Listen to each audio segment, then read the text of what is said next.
comme on dit en Nouvelle-Zélande, et good day en Australie. Bienvenue dans le 6e épisode du podcast Voyage au bout du monde avec Antipode Travel.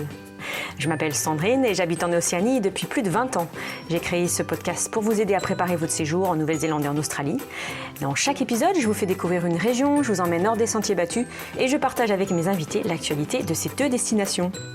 Aujourd'hui, je vous emmène dans la région de Cairns, au nord du Queensland, en compagnie de Pascale Gerson. Pascale passe plusieurs mois par an sur place. Elle a longtemps habité là-bas et elle fait partie de notre équipe de spécialistes de l'Australie. Vous verrez, sa passion pour sa région est communicative. Dans la rubrique Informations pratiques, je réponds à la question que beaucoup de futurs voyageurs se posent. C'est dangereux l'Australie ? Comme dans chaque épisode, on retrouve Johan, guide, photographe et cofondateur d'Antipode Travel, pour parler d'un animal natif.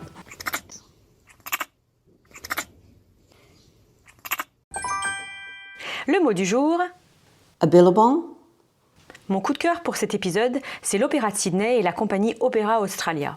Un lieu emblématique à visiter bien sûr, mais est-ce que vous savez aussi que vous pouvez monter sur scène et prendre part au spectacle ? Allez, vos valises sont prêtes ? C'est parti pour ce 6e épisode. Bonjour Pascale. Bonjour. C'est un plaisir de t'accueillir dans ce nouveau podcast sur l'Australie. Et on va parler d'une région où tu as passé de nombreuses années, c'est Cairns, dans le Queensland. Oui, voilà, je suis partie en Australie en 95 et j'y vis encore un peu une partie de l'année. Et tu es originaire de quelle région en France ? De Bretagne. Ah ouais, c'est une belle région qu'on connaît bien. C'est très beau la Bretagne. Et donc l'Australie en 95 et tout de suite dans la région de Queensland ?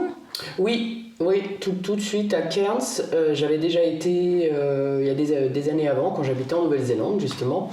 Et donc Cairns m'avait bien plu, c'était une petite ville touristique. Donc travaillant dans le tourisme, ça nous paraissait évident de venir s'installer là. Et puis comme on avait un enfant, c'est une petite ville aussi qui est agréable pour les enfants. Et ça a beaucoup changé depuis ? Oui, parce que la ville s'est beaucoup agrandie, il y a beaucoup de tourisme, mais pour petite anecdote justement, quand mon fils a commencé l'école, il allait à l'école pieds nus. Et ce qui était quand même assez surprenant, mais c'était comme ça à l'époque. Et depuis, on parle des années 90, mais maintenant, évidemment, les enfants sont obligés de mettre des chaussures. Voilà. Mais le côté relax est toujours là. Hein. Le côté relax est encore là. On voit encore des gens faire du shopping pieds nus, quoi. C'est pas non plus choquant. Ça peut arriver de voir des gens qui sortent de leur voiture pieds nus, de rentrer. Donc ça donne une ambiance, évidemment... assez relax à Cairns, ouais. Et puis le climat s'y prête, hein, parce que voilà, très tropical. Il fait beau toute l'année. Et même quand il pleut, c'est pas gênant, parce qu'en fait il fait tellement chaud que les gens se promènent dans la rue sous la pluie. On est juste mouillés. Ça rafraîchit, ça fait du bien. Ça fait du bien. Donc c'est pas choquant, quoi. Alors les saisons justement pour visiter la région de Cairns. De préférence, moi je dirais plutôt entre le mois de mai et le mois de octobre ou novembre. Novembre, il commence à faire très chaud. Décembre, il peut commencer à pleuvoir. Donc à partir de Noël, c'est lourd pour certaines personnes. Donc ça dépend d'où on vient, évidemment. Quelqu'un qui vient d'un pays froid va trouver ça très très chaud. Quelqu'un qui est habitué à la chaleur, moi je trouve pas ça non plus insupportable, mais de préférence je dirais entre mai et novembre. Ouais. Alors qu'est-ce qui t'a plu d'habiter à Cairns ? Qu'est-ce que tu faisais aller les week-ends par exemple ? Alors moi ce qui me plaisait beaucoup à Cairns, c'est qu'en fait c'est une petite ville qui offre déjà les avantages d'une ville, en étant quand même très relax, mais il n'y avait pas d'embouteillage, il y en a encore un peu le matin, mais c'est pas non plus une grosse ville. Et puis surtout qu'on est au bord de l'eau, donc il y a quand même l'avantage d'avoir les plages à Cairns. Mais pas au centre-ville. Alors c'est pas une plage, il y a l'esplanade qui est quand même vraiment très jolie, qui fait 5 km je crois. Donc les locaux vont faire leur jogging, se balader, des petits restaurants le long de l'esplanade. Et il y a un lagon, donc en fait artificiel. Voilà. Donc les gens peuvent se baigner, mais c'est pas la vraie plage. Il faut sortir de Cairns, on va dire un quart d'heure. Oui, parce que dans Cairns c'est très marécageux. Hein, oui, il y a les palétuviers, donc on peut pas se baigner. Et puis comme il y a l'estuaire qui est juste à côté, il n'est pas impossible de croiser un crocodile même sur l'esplanade. C'est déjà arrivé. D'accord, donc vaut mieux aller un petit peu plus au nord. Donc il faut aller un peu plus au nord. Sur les plages du nord. Voilà. Et là, c'est quel type de plage ? Alors il n'y a pas de surf. parce qu'on a la barrière de corail justement, donc ça empêche le surf de passer. Donc sable blanc avec la montagne derrière, donc c'est vraiment très beau. Et puis c'est surtout pour des Français, on trouve qu'il n'y a personne sur la plage, quoi. Donc c'est vraiment très agréable. Alors par contre, à se rappeler, ce qui est quand même un peu... Bon, c'est l'Australie, il y a des méduses. Pendant la saison des pluies, justement quand il fait très très chaud, jusqu'au mois de mai, il y a des méduses, donc il y a des filets, comme les filets de requin à Sydney. Mais nous, c'est les méduses. D'accord, donc quand c'est la bonne période d'y aller, entre mai et octobre, on va dire, il n'y a pas de méduses, donc vous pouvez vous baigner. Donc ça, c'est rassurant. Évitez quand même la période... Voilà, c'est quand même mieux d'aller à partir du mois de mai. Donc il y a la plage, donc la barrière de corail évidemment, donc on peut aller sur la barrière ou sur les îles. On a des petites rivières avec des criques comme Mossman Gorge, Crystal Cascade, où en fait, pareil, en un quart d'heure, on se retrouve en fait dans la forêt avec des criques naturelles où les gens peuvent se baigner. Et l'eau, ça c'est magnifique, hein, ça, c'est superbe. Translucide, frais. Et pareil, il y a de la place, donc ça c'est agréable. Et tout ça c'est en l'espace de moins d'une demi-heure. Ensuite, vous pouvez quitter Cairns vers le nord, il y a Cap Tribulation, Port Douglas et tout ça, c'est 1 heure et demie de route. Partez camper, les gens partent camper dans la nature. Et en rentrant dans les terres, il y a les Tablelands qui fait un peu les gens disent c'est la petite Suisse en fait. Le climat est complètement différent. Un peu plus frais. C'est plus frais, il y a vraiment une différence de température de 3-4 degrés. Et là, il y a beaucoup de cultures, il y a du thé, il y a du café, il y a des maraîchers, il y a beaucoup d'agriculture sur les Tablelands. Donc on y mange bien dans cette région. Ah oui, ouais. Donc il y a des choses vraiment... Il y a un petit restaurant que tu pourrais nous conseiller dans le coin ? Sur les Tablelands, pas forcément. À Cairns, plutôt à Cairns, il y a des très très bons restaurants comme Hawker qui en fait utilisent la nourriture vraiment typique australienne, y compris certaines bush tucker comme ils disent. Bush tucker, c'est en fait de la nourriture qu'utilisaient et qu'utilisent encore les aborigènes. Donc des épices, de la viande, vous allez trouver dans ces restaurants du crocodile, de l'émeu, du kangourou, utilisé d'une façon moderne en fait, mais avec des épices qui sont particulières à l'Australie. Et ça donne des choses vraiment, et du poisson aussi, donc ils utilisent vraiment Hawker qui est sur l'esplanade avec la vue sur la mer en plus, c'est vraiment un endroit superbe. Il y a de très très bons restaurants à Cairns comme dans toute l'Australie maintenant, ça a beaucoup changé en 20 ans, ouais. Et si on continue un petit peu à l'ouest des Tablelands, on arrive dans une région que j'ai découvert il y a quelques années qui est Oundara. Tu peux nous en parler un petit peu ? Alors donc quand on passe les Tablelands et qu'on fait encore on va dire 1 heure de route, donc en fait à 3 heures de Cairns, on est vraiment dans ce qu'ils appellent le bush. Donc certains l'appellent le bush, d'autres l'appellent l'outback. C'est tout ce qui est l'intérieur. Dès qu'on quitte en fait les côtes australiennes, on se retrouve très rapidement dans ce qu'ils appellent le bush. Et alors le bush, beaucoup de gens en fait pensent qu'il n'y a rien parce qu'on a l'impression que c'est le désert et moi je trouve que c'est une grosse erreur. Il y a beaucoup de choses à voir. Il y a une ambiance aussi. On a l'espace qu'on n'a plus beaucoup en France ou en Europe. Il y a le ciel. Il y a le ciel, la nuit. Il faut prendre le temps une fois en Australie, tout le temps. Je dis aux gens, mais prenez une fois un endroit où vous allez camper et être sous les étoiles.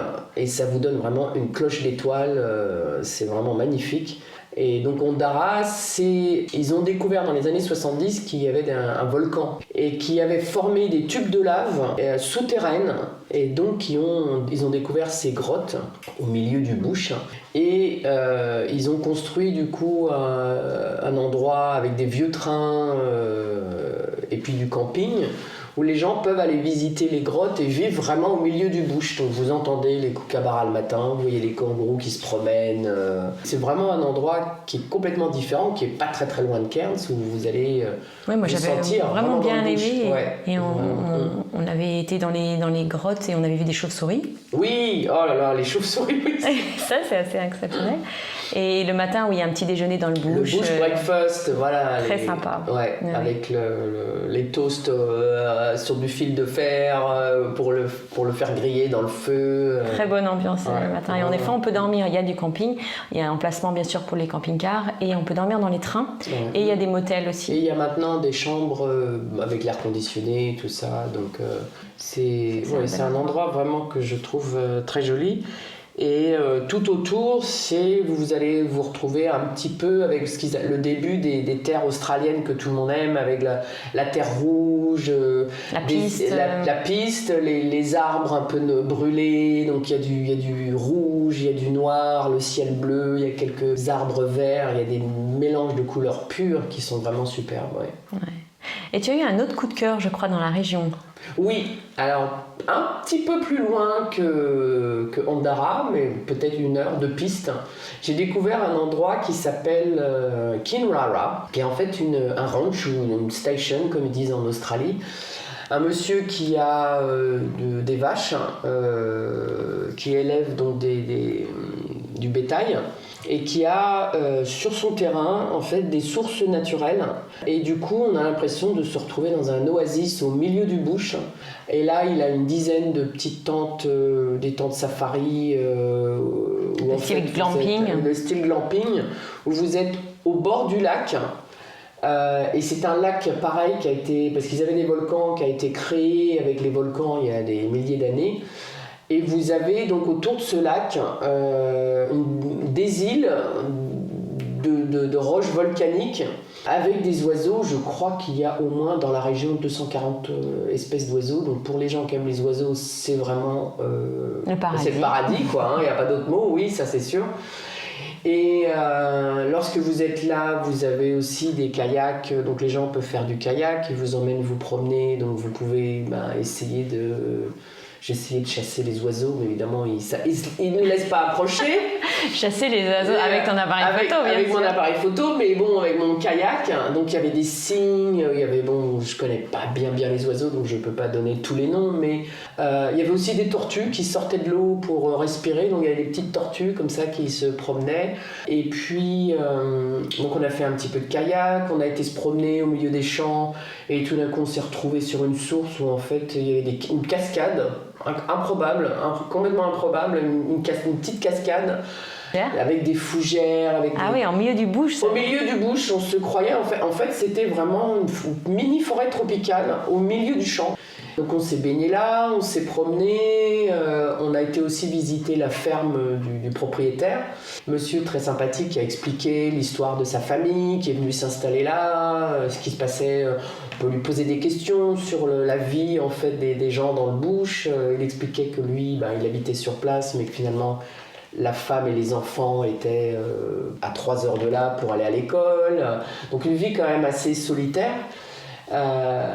Et en fait vous asseyez là avec le propriétaire, il y a le thé, le café, il a les scones tout frais qui ont été faits, et puis vous pouvez aussi aller vous baigner parce que tout au bord de sa propriété il y a une rivière. Donc vraiment quelque chose, je me sens vraiment senti privilégié de partager ce moment avec cette personne qui habitait là et qui aime faire partager aux gens la vraie vie australienne pour moi, quoi. J'ai trouvé ça vraiment très très beau. Et puis très authentique, pas vraiment très authentique, ouais. En plus c'est un endroit quand même assez particulier parce qu'ils essayent justement le lieu. Il n'y a pas d'électricité, donc ils ont un générateur.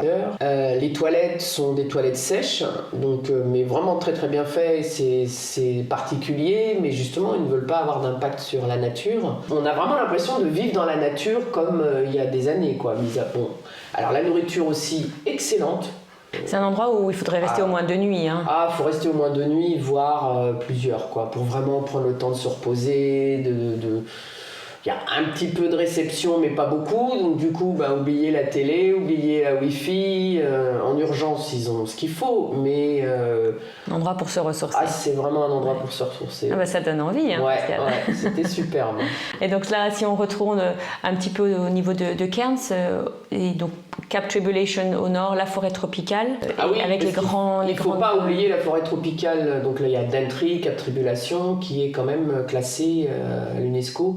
Et là, pareil, vous avez des forêts tropicales anciennes. Vous devez prendre un ferry pour y aller. Traverser la Daintree River.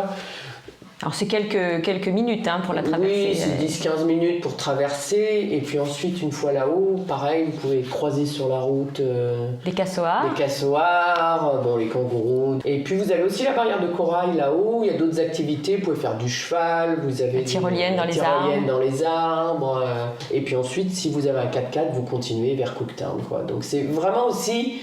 vous n'êtes pas très loin de Cairns et vous êtes dans un endroit complètement différent de ce que vous avez pu avoir vu ou à Cairns ou dans les terres. Ouais, donc si on résume, nous ce qu'on propose souvent à nos clients, c'est de rester un peu plus longtemps dans cette région et en fait d'avoir un aperçu de l'Australie en une dizaine de jours, à la fois une ville, à la fois la barrière de corail, la forêt tropicale et l'outback. Voilà, et aussi les hauts plateaux qui en fait sont une autre région assez particulière. Donc ça couvre vraiment, pas dire toute l'Australie, mais ça donne un bon aperçu de ce qu'il y a en Australie sur très très peu de distance en fait. Puis il n'y a pas besoin de prendre des avions intérieurs. Et voilà.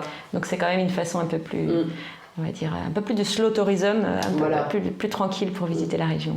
Bon, ça doit te manquer, Pascal. Ah oui, ça c'est sûr. C'est une région très attachante pour ceux qui aiment faire beaucoup de choses en très très peu de temps et profiter de la mer, pas de la montagne, mais profiter de différents paysages en très peu de temps. Parfait. Merci beaucoup pour ton témoignage et puis merci de m'avoir accueilli. On viendra te voir là-bas quand vous voulez.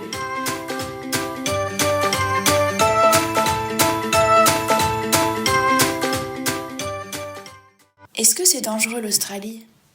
L'Australie est une destination sûre et vous vous sentirez en sécurité une fois sur place. Mais bien sûr, il faut prendre les précautions d'usage, comme tout voyageur avisé. Faire une copie de ses papiers d'identité, ne pas laisser des objets de valeur apparents dans le véhicule, ne pas partir dans le bush sans faire le plein d'essence. Mais bon, je crois que j'ai compris. Vous pensez plutôt aux dangers spécifiques à l'Australie, du genre araignées, crocodiles, serpents et requins. Ah oui, c'est bien ce qui me semblait. Alors bon, d'accord, c'est vrai, ces animaux sont bien présents en Australie, mais il y a peu de chances que vous en rencontriez. Ces dangers relèvent souvent plus du mythe d'ailleurs que de la réalité. Mais bon, voici la vérité, rien que la vérité sur les dangers qui vous attendent pendant votre séjour en Australie. Les crocodiles d'abord. Ils sont impressionnants, ça je confirme. Je suis allée récemment dans le parc de Kakadu et j'ai pu les observer, mais depuis un bateau. Mais vous ne risquez pas grand-chose si vous respectez les panneaux. Quand c'est interdit de se baigner quelque part, c'est interdit. Ne vous laissez pas tenter.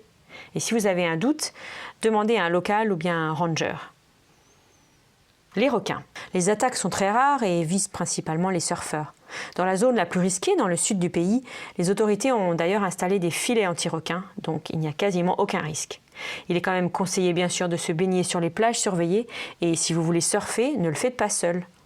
Les araignées et les serpents, d'accord, il y en a en Australie, mais je suis sûre que vous n'en verrez pas. Même si l'outback australien compte plusieurs araignées mortelles et des serpents venimeux, les morsures et les piqûres sont très rares. Prenez quand même les précautions d'usage, encore une fois, et quand vous partez dans le bush, portez des chaussures montantes et des vêtements couvrants. À la liste des animaux dangereux, je rajouterai peut-être les méduses. Vous n'y avez peut-être pas pensé, mais je vous ai dit que je vous dirais toute la vérité. Alors, la saison des méduses s'étend à peu près d'octobre à mai dans les eaux du nord australien, le long des côtes du Queensland et du territoire du nord. La méduse la plus dangereuse est la box jellyfish. Il est donc fortement déconseillé de se baigner entre octobre et mai, sauf sur certaines plages qui sont équipées de filets anti-méduses. Ces box jellyfish sont présentes au bord des côtes et pas dans les récifs coralliens. Donc vous pouvez faire de la plongée sur la grande barrière de corail, surtout que les prestataires vous équiperont de combinaisons anti-méduses. Rien à craindre donc. Quant aux autres dangers, c'est plutôt de l'ordre du bon sens. Si vous partez explorer le bush australien, il faut être bien équipé, prévoyez assez d'essence, d'eau et de nourriture en cas de panne. Louez un téléphone satellite et respectez bien toutes les consignes, notamment au niveau des feux, si vous avez ou non le droit de faire un feu de camp dans la région où vous êtes et à la période à laquelle vous venez. Enfin, tenez compte de la météo. Il peut faire très très très chaud dans certaines régions d'Australie entre décembre et février à peu près. Donc attention à la déshydratation si vous partez en balade. N'allez pas faire des balades en plein cœur de la journée quand c'est la période chaude. Ça va ? Je vous ai pas fait trop peur ? Bon, j'espère que ces conseils vous permettront de préparer votre voyage en Australie de manière plus sereine.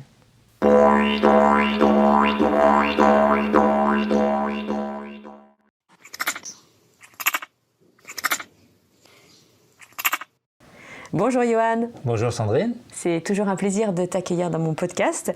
Et aujourd'hui, on va parler d'un animal emblématique d'Australie. Eh bien aujourd'hui, on va parler de la famille des Macropodidae, c'est-à-dire la famille des grands pieds, plus communément appelés les kangourous. Ah, les fameux kangourous. C'est vrai qu'il n'y a pas plus emblématique comme animal que ça. On le reconnaît facilement par sa forme et par son comportement. C'est vraiment un animal typique de l'Australie. Alors, est-ce que c'est vrai que leur nom veut dire « je ne sais pas » ? Eh bien, ce n'est pas vrai.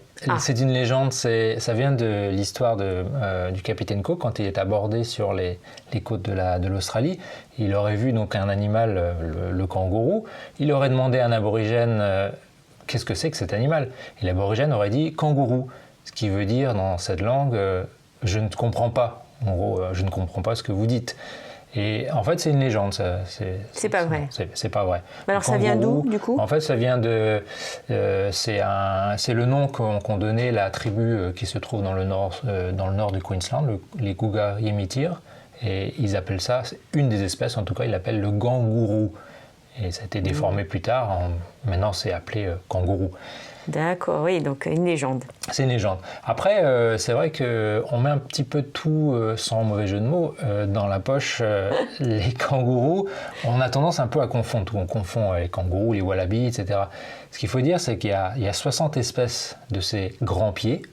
Mais finalement, il n'y a que les macropodidae, j'ai retenu. Mais sur ces 60, en fait, il n'y en a que quelques-unes qu'on peut vraiment appeler les kangourous. Et en fait, ce sont les plus grandes qu'on appelle les kangourous. Sinon, tous les autres, ce sont vraiment des cousins. Ils sont très très proches les uns des autres. Donc les autres, ce sont les wallabies ? Il y a les wallabies, mais il y a aussi les wallarous. Il y a aussi les euros, comme la monnaie un peu. Et les euros, il n'y a qu'une seule espèce. Mais en gros, les plus grands, on les appelle les kangourous. Et très souvent, quand on arrive en Australie, on se dit « Ah, un kangourou, c'est un petit truc qui saute, qui fait, je ne sais pas, quelques dizaines de centimètres, ou peut-être 1 mètre. » C'est pas vraiment un kangourou, c'est un wallaby, le plus souvent qu'on voit. Donc on verrait plus souvent des wallabies que des kangourous. On verrait peut-être, il y a plus d'espèces de wallabies que d'espèces de kangourous. Donc ceux qui font, on va dire, un peu plus d'1 mètre, ce sont les kangourous. Mais ça dépend aussi des régions, ils n'ont pas toujours le nom de kangourou en fonction d'où on va. C'est compliqué, hein ? Oui, c'est un petit peu compliqué. Alors, quelles sont les principales espèces de kangourous ? Eh bien, sur la côte est de l'Australie, on trouve le kangourou géant, que les Australiens appellent le Eastern Grey Kangaroo. Sur le versant ouest, on va plutôt voir le kangourou gris, qu'on trouve aussi sur la côte sud. Et puis, plutôt dans le centre, les zones désertiques arides ou semi-arides, c'est le kangourou roux, que les Anglais appellent le Red Kangaroo, qui est le plus grand de tous. Alors lui, il fait pratiquement 1m80 en hauteur, 80-90 kg pour les mâles, c'est une jolie bête. Bête. Ouais, une jolie bête, ouais. Et puis il y a aussi le kangourou antilope, qui est plus confiné dans le nord du pays, plus rare. Alors, est-ce que c'est vrai, Johan, que les kangourous vont boxer ? On a souvent cette image-là dans les dessins animés. Dans les dessins animés, mais en vrai, il y a des images, c'est filmé. Ça arrive que les mâles se battent et se donnent des coups de poing et des coups de pied. En fait, ils prennent appui sur leur queue, qui sert aussi de balancier. Et avec cette puissance des pattes qu'ils développent, ils donnent des coups pour repousser l'adversaire. Et c'est même arrivé qu'il y a des vidéos où on voit des hommes qui sont fait un peu agresser par des kangourous, mais c'est extrêmement, extrêmement rare. C'est pas quelque chose de très commun, en fait. Oui, donc quand on voit ces kangourous, il faut quand même faire attention, bien sûr, ce sont des animaux sauvages, mais ce n'est pas un danger. Oh, généralement, ils partent. Et ils sont assez timides, finalement. Même les grands, quand on s'approche, ils ont tendance à faire quelques bonds pour s'enfuir. D'ailleurs, les bonds peuvent être très longs. Tu sais quelle distance ils peuvent sauter ? Non, mais ça a l'air très très long. Les grands kangourous, les plus grands, ils font des bonds de 8 mètres de long. Et 8 mètres, ouais. Essaye de faire 8 grands pas, et tu vas voir, ça fait à peu près 8 mètres. Essaye de sauter ça. Ils sont prêts pour les Jeux Olympiques. Je pense qu'ils seraient sélectionnés, oui, c'est sûr. Alors, qu'est-ce que tu peux nous raconter d'autre sur les kangourous ? Les kangourous, déjà, ce sont des marsupiaux. Ce sont des mammifères marsupiaux, c'est-à-dire que le fœtus, l'embryon, sort de l'utérus, il n'est pas formé. Le petit est complètement... il est aveugle, il n'a pas de poils, il ne pourrait pas survivre. Mais il est capable de sortir de l'utérus et de remonter la poche, et rentrer dans la poche et pouvoir téter sa mère, tout ça en quelques minutes. Et il va grandir dans la poche et la maman va lui fournir le lait qui est adapté en fonction de son âge. Quand il est très jeune, la maman lui donne un lait qui est riche en sucre et plus tard, ce serait un lait qui sera riche en matière grasse. C'est étonnant. Qu'est-ce que ça mange un kangourou ? Les kangourous, ils broutent l'herbe, ils mangent des feuilles, des fougères, des fleurs et ils sont pas ruminants comme les vaches, mais ils sont capables un peu de régurgiter leur nourriture et la remâcher pour la ravaler. Mais ce ne sont pas de vrais ruminants parce qu'ils n'ont pas, comme les vaches, un estomac compartimenté. Ça ressemble un petit peu à un lapin géant, non, un kangourou ? Ah oui, je suis d'accord avec toi, ça ressemble un peu à un lapin géant, mais il a les oreilles qui sont capables de tourner pour suivre indépendamment les unes des autres, pour localiser un son qu'il a entendu. Un peu comme des mini-radars alors ? Un peu comme celle d'un chat, plutôt. Waouh, donc ils entendent très bien. Ils entendent très bien, oui. Un kangourou, ça marche ? Ça saute ? Est-ce que ça peut aussi nager ? Eh bien, figure-toi que ça nage même très bien. Et oui, c'est étonnant. Physiquement, on n'a pas l'impression qu'ils sont capables de bien nager. On les voit bien boxer, mais on ne les voit pas en tant que nageurs aux Jeux Olympiques, mais ils sont capables de bien nager. En revanche, ils sont incapables de marcher à reculons. Ah oui, et c'est leurs grandes pattes qui les empêchent. La queue aussi ne doit pas être évidente à gérer quand on recule. Et ça vit longtemps, un kangourou ? Pas très longtemps finalement, entre 6 et 8 ans seulement dans la nature. En captivité, on sait qu'ils peuvent atteindre 20 ans. Et il y a une autre caractéristique assez particulière de ces kangourous. Eh bien oui, effectivement, des études ont montré qu'ils sont 95% gauchers. Ah oui. Avec leurs membres supérieurs, quand ils prennent une plante, on s'est aperçu qu'ils utilisaient beaucoup plus la patte gauche que la patte droite. Mais aussi pour boxer ? Ça, je ne sais pas si ça a été étudié. Et alors, où est-ce qu'on peut les trouver, ces kangourous ? Parce qu'évidemment, nos clients, quand ils nous parlent de leur voyage, ils disent évidemment absolument, je veux voir des kangourous.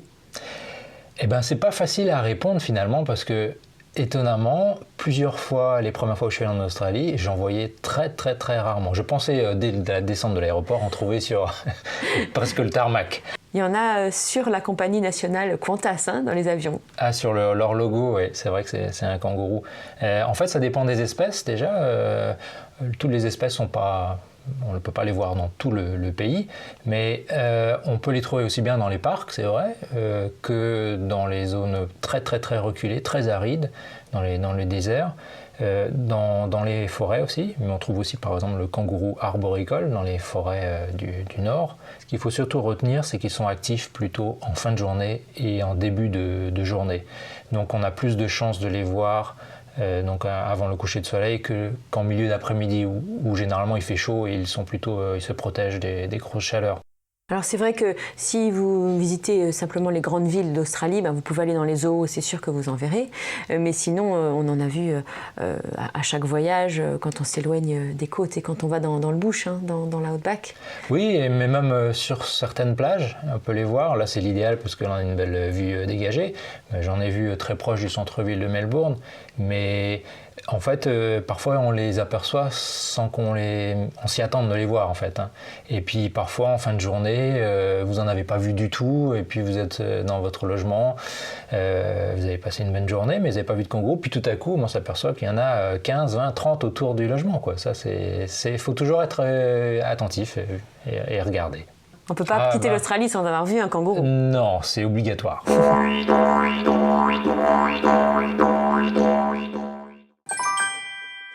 A billabong? Ce mot vient de Billabong, une langue aborigène des Wiradjuri qui habitent dans le centre de la Nouvelle-Galles du Sud. Ça combine en fait deux mots, Billa, qui veut dire rivière, et Bang, qui signifie mort. En fait, un billabong, c'est une étendue d'eau qui est formée par le bras mort d'une rivière. Il est alimenté par la pluie, et donc il ne s'assèche jamais, accueillant ainsi de nombreux animaux en période sèche.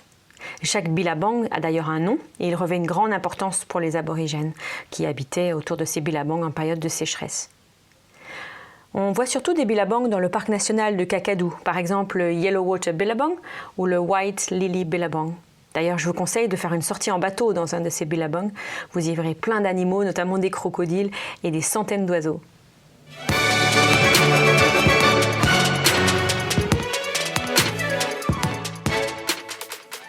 Un lieu incontournable à visiter à Sydney, c'est bien sûr l'opéra. Et pour en parler, Pascal, qui connaît très bien la région, va nous dire les différentes façons de visiter l'opéra. Alors donc l'opéra de Sydney, qui en fait s'appelle le Sydney Opera House, qui est donc le bâtiment.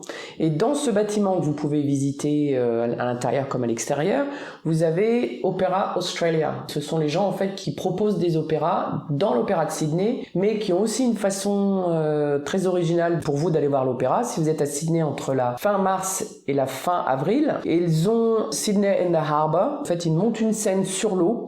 Vous avez la vue du Sydney Opera House derrière vous et ils montent tous les ans un spectacle d'opéra classique mais en moderne. Et vous avez toute la soirée, en général ça dure au moins 3 heures, ça finit par des feux d'artifice, donc c'est une vue absolument incroyable et toujours des opéras très intéressants. Donc c'est peut-être plus facile d'accès aussi pour ceux qui n'ont peut-être pas l'habitude d'aller dans un opéra. Voilà, parce que je trouve que entre les décors, il y a un des décors, je me rappelle plus celui que j'ai vu, c'était dans les décors de mai 68 à Paris. C'était improbable et c'était vraiment très très joli. On n'a pas vraiment forcément besoin de comprendre, même s'ils chantent en différentes langues. Rien que la vue déjà, là vous êtes assis, ils proposent des petits plateaux, fromage et tout si vous voulez manger pendant le spectacle. Donc ça c'est vraiment une très très belle soirée, vous pouvez réserver ça en ligne avant d'y aller ou demander à votre agence évidemment. Et ils ont aussi une autre proposition qui est assez intéressante, vous pouvez être figurant pour un de leurs spectacles. Alors ça j'adore, moi j'aimerais beaucoup faire ça. Ouais, alors en fait ils ont plusieurs options, soit vous pouvez imaginer être figurant, donc ils vous mettent en costume, ils font des photos. L'option au-dessus, c'est vraiment donc ils vont vous mettre dans le spectacle. Donc vous allez participer à un spectacle un soir. Donc vous êtes maquillé, vous avez on vous dit où vous placez, vous bougez évidemment, vous devez répéter avec les acteurs. C'est un peu une expérience. Mais vous êtes quand même sur scène dans l'Opéra House, donc c'est quand même assez incroyable, quoi. Donc c'est une option qu'ils proposent. Moi, je pense qu'il faudrait que j'essaye, Pascal. Bah écoute, oui, je pense que pour le travail, c'est obligé. Obligé. C'est forcé. C'est forcé. Oui, parce que chez Antipode Travel, on teste les choses d'abord qu'on conseille pour être sûr que c'est bien. Et quand on est sûr que ce sera bien, on pourra vous le vendre ou vous le proposer.